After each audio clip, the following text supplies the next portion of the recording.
ቢያንስ ጤነኛ ሆኖ ይመጣል። ከዛ በኋላ እንግዲህ ከአንቺ ጋር መሆን የሚፈልግ ከሆነ አንቺን ምርጫውን የሚያደርግ ቢሆንም ራሱ ጤነኛ ሆኖ ትክክለኛ ትላንት የምታውቂውን አብርሽ ተመልሶ ስታገኘው አሪፍ ይሆናል። ብዬ የማስበው እንደዛ ነው። አንድም በጣም ብዙ ነገር እየተባበርሽን ነው ወደ ጤናው እንዲመለስ። ያ ነገር ደግሞ በጣም አመሰግናለሁ፣ ሳላደንቅሽ አላልፍም። ምክንያቱም ግርግር ሁካታ ከመፍጠር ይልቅ ከቤተሰቡ ጋር ጤንነቱን እንዲጠበቅ የምትፈልጊ ሰው ነሽ። ምክንያቱም ባየሁት መሰረት ምክንያቱም የሆነ ገባሽ ለምኑም ነገር ጤነኛ ሆኖ ሲታይ ነው ጥሩ እና በዚህ በጣም ነው የማመሰግነው።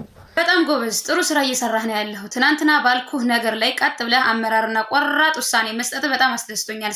ሰላም ጤና ይስጥልኝ ውድና የተከበራችሁ የዩቲዩብ ቻናል ቤተሰቦቼ በውጭም በሀገር ውስጥም ያላችሁ እንዴት ናችሁ? እኔ ያለሁ ደህና ነኝ። በተለየ ቪዲዮ መጥቻለሁ። ቪዲዮውን እስከ መጨረሻው በመከታተል አብራችሁን ቆዩ። ቤተሰቦቼ ላይክ፣ ሼር በማድረግ ለሁሉ እንዲዳረስ አድርጉ። ዛሬ ይዤላችሁ የመጣሁት ትላንትና አብርሽን ውሳኔ ስጥ፣ ቆራጥ አመራር ይኑርህ ብየው ነበረ። እሱም ይሄንን ቆራጥ አመራርነት ራሱ አስቦ ውሳኔ ለመስጠት ደርሷል ማለት ነው። ሁልጊዜ እንደተገፋ መሄዱ ጥሩ አይደለም። ሄርሜላ ሊሄድ ባለበት ሰዓት ልትሰናበተው መጣ ነበረ። ቡዜም ያው ቃል አክባሪ ናትኝ። ሄርሜላ እየመጣው ነው ስላለችኝ ትሰናበተው ስላለች እንድትሰናበት አድርጋለች። በዚህ መሃል ላይ ሁለቶቹ ስንብት በሚያደርጉበት መሃል ላይ አጋጣሚ ሆኖ ደግሞ ሩታ መጣች።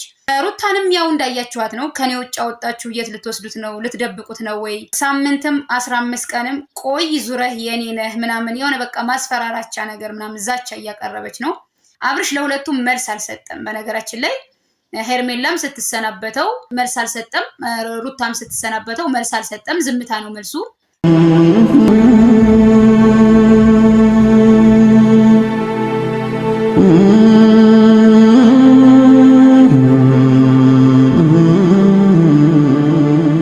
ቤተሰቦቹ የመሄድ ውሳኔውና ምርጫው ቢያስደስተኝም ለሁለቱም ዝምታ ነው መልሱ።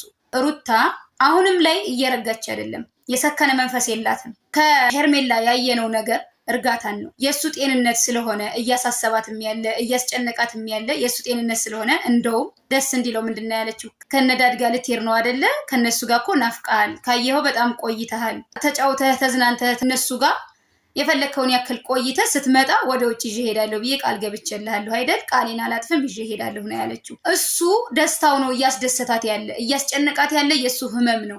እሱ ጥሩ ነገር ላይ እንዲውል ነው ፍላጎቷ። አሁንም ሩታ ግትርነትሽን አስወግጂ። አሁን ምንም አይነት መዋከብ አያስፈልግም። ቻው በላቸውና እንዴት ሁለታችሁ ነው ቻው ይበላችሁ። ከፈለጋችሁ ሁለታችሁም እስከ መኪና ድረስ ሻይ ከፈለጋችሁ በቃ ቻው በሏቸው እንውጣ። አሁን ምንም አይነት ምንም አሁን ሩታ አሁን በዚህ ሰዓት ልንግባባ አንችልም። ኖ በቃ አሁን እኔ ስለእናንተ ክርክር ልሰማ አይደለም። አሁን ልጁ እየተጨነቀ ስለሆነ እኔ ጭቅጭቅ አልፈልግም። አሁን ብትችሉ ቤቱን ልዝጋበት። ሩታ ከኔ ጋር ስንመጣ እናወራለን። ከሜላ ትቆያላችሁ ወይስ መንገዳችን እኮ በቃ ወጣችሁ? እሺ አብርሽ በቃ ቻው። እሺ ሰላም ግባ። ይሄ ግትርነት አግባብ አይደለም። ተይ ምክንያቱም ከአንቺ እንዲርቅ እያደረግሽው ነው። ሁሌም በማስፈራሪያ ነው እያያሽ ያለሽው። አታስፈራሪው እንዴ!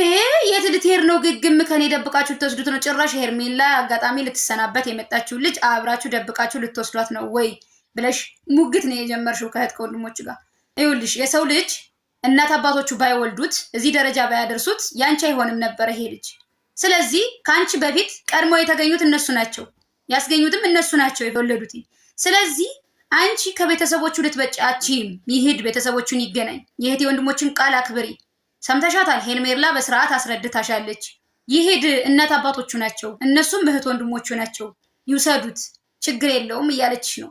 በቃ እሱን የሚያስደስተው ከሆነ የፈለገውን ነገር ያድርግ ነው። አንቺ ለምን ቀና አስተሳሰብ አታስቢም? ሁልጊዜ ክፋት፣ ምቀኝነት ለምን ታስቢያለሽ? ሁሉ ነገር እንዳንቺ ክፉ የሚያስብ ነው የሚመስልሽ ሰው በሙሉ ማለት ነው። አይደለም፣ ተሳስተሻል። የሰው ልጅ ከቤተሰብ እንዴት ራቅ ይላል አይልም። ስለዚህ አብርሽ በጣም ጥሩ ስራ ሰርተሃል። እንደዚህ ከዛም እየለጉ ሲያንከለክሉ በጣም አሳዝነኸኝ ነበረ። ሩታ ናት ይሄን ሁሉ ጥፋት እያጠፋች ያለችው። ዝም ማለት እየቻለች በትግል አድርገው ስለነበረ ማለት ነው። አሁን ወይ ሁለቶችን ምረጥ፣ ወይ ሁለቶችን ተው፣ ወይ ውሳኔ ስጥ የሚል ቃል አግሬ ነበረ። እንደዚህ አይነት ቃል ትላንትና አቅርቤ ነበር። በጣም ብዙ ሰዎችም ስትነጋገሩበት ነበረ፣ አይታችሁታልኝ ቪዲዮውንም። ስለዚህ ቃሌን በማክበርህ አመሰግናለሁ። ከዚህ የተሻለ ደግሞ ሌላ እንደምታመጣና ሌላ ነገር እንደምታደርግ ተስፋ እያደረግን ነው፣ እየጠበቅንህ ነው። ሙሉ በሙሉ ጤነኛ እንደሆንክ እያረጋገጥክልን ነው። በቃ ዛሬ ከቤተሰቦቹ ጋር ተገናኝቷል። አሁን የሚኖረው ህይወት ከቤተሰቦቹ ጋር ከተገናኘ ጀምሮ ደስተኛ ነው። የነሳሽውን ደስታ ያሳጣሽውን ሰላም ከቤተሰቦቹ ጋር ሆኖ ሰላሙን ካገኘ ለሱ ጥሩ ነገር ነው መመኘት ያለብሽ።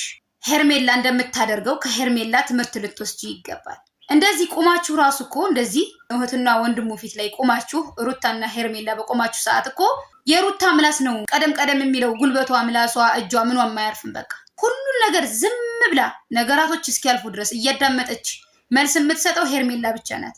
ስለዚህ አንቺም ንግግርሽ እንዲያምር ኦዲየንሱም ተቀባይ እንዲኖረው አነጋገርሽንም ማሳመሪ፣ ስርዓት ያለው መንገድም ሂጂ። ልታይ ከፍ ልበል በግድ ባልሆነኝ አይባልም። በግድ ባል የለም። ጥሩ ስነ ምግባር ካለሽ፣ ጥሩ ጸባይ ካለሽ፣ አንቺ የሰውን ልጅ ወደ አንቺ የማምጣት አቅሙ ካለሽ በጸባይ በፍቅር እንጂ በትግል አይደለም። አይተሻል። ከትላንት ጀምሮ ከስር ጀምሮ ሄርሚ እንዴት የራሷ እያደረገችው እንዳለች አይተሻል። ተቧክሳሽ ተጋጥማሽ እንደዚህ ብላሽ ባልሆነ ነገር ያልሆነ ነገር አድርጋ ጅላጅል ነገር አድርጋ አይደለም። ይሄ ሁሉ ትህትናዋ ነው፣ ፍቅር የከፈለችው መስዋዕት ነው። ስለዚህ አንቺም ይሄንን ነገር ዝም ብሎ እንዳመጡ መራገጥ አይደለም። እሱ ስለሄደ በግድ መንጭቄ ከሰዎቹ አመጣዋለሁ ብትይም እስካልፈለገች ድረስ ወደ ያንቺ ሊሆን አይችልም። ያንቺ ቢሆንም ራሱ ትላንት ነግሬሻለሁ፣ እስር ቤት እንደከተትሽው እንጂ ትዳር እንዳያሽው አይደለም። በጤንነቱ አስቦ አንቺ ጋር ተከትሎ በሰላም ወጥቶ ስራ ሰርቶ ገብቶ እንዲኖር አይደለም። ቀይቀመጥ ይሄ አካሉ ይቀመጥልኝ ፊዚካሉ እኔ እንደፈለኩ ተንቀሳቅሻ አምጥቻ አስቀምጠዋለሁ አበላዋለሁ እንደማለት ነው። ይሄ ደግሞ ትዳር ህይወት ሊሆን አይችልም። ያስጣላል በጣም ፍቅር የሌለበት ህይወት። አንድ ሰው የማይፈልግሽ ሰው መጦ ቤት ተጎልቶ ዝም ብሎ ቢሆን ምን ያህል እንደሚያስጠላ። በግድ ፈልገኝ በጭራሽ ሊሆን አይችልም። ይሄን ራስሽን ልታስተካክይ ልታርሚ ይገባል። የራስሽ ውሳኔ ሊኖርሽ ይገባል። ሰው መጥፎ ቃል መናገር ፈልጎ ሳይሆን ይሄን ሊነግርሽ የሚችለው ይሄን የሚልሽ በአንቺ አካሄድ ከበታችሽ ከስርሽ ያሉት ያንቺን አቋም ይዘው ስለሚሄዱ ቀና አስተሳሰብ አስቢ፣ አሁንም አስቢበት እያልንሽ ያለ ነው በተደጋጋሚ።